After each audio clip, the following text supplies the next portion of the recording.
I finished watching episode 6 of She-Hulk, so let's talk about it. Probably don't need to say this, but spoilers says, so click that like button and come back later. So, if you all were expecting Daredevil in this episode, try to not get your hopes up, because he's not in this one. There is this strange little teaser at the end of the episode that kind of follows along on the Wrecking Crew storyline that was left in this show.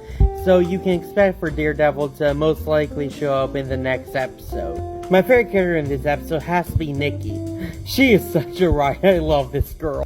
Nikki is probably one of the best characters in the show, and I honestly would not mind seeing her get her own spin-off show. She has great comedic timing, and she's a lovable character. I could just see her doing pretty well in her very own sitcom.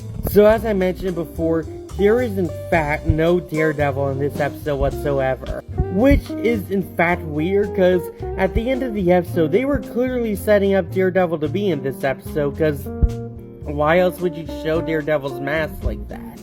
If you tuned in during my live stream last night watching this episode, you would know that I was kind of tense during the episode because I was really excited seeing Matt Murdock return. I was expecting him to show up during the wedding, like, I don't know, maybe paying for Jen's drink, or hell, maybe even being a friend of the groom. At least we'll most likely see more Daredevil next week though. But despite all the lack of Daredevil this week, I still quite enjoyed this episode. With the show being a satire on sitcoms, I did find the wedding to be a little bit funny. And the whole Mr. Immortal storyline in this episode was also really funny. I was cracking up like crazy when I saw in the credits he was giving a 20-second apology. My favorite moment in this episode has to be the teasing of the main villain of She-Hulk at the end.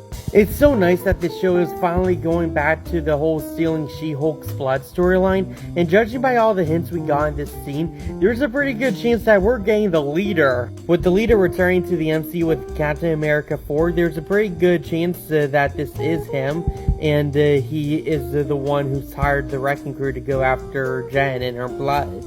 I give this episode a 7 out of 10, giving it a C. Anyway, that's the review.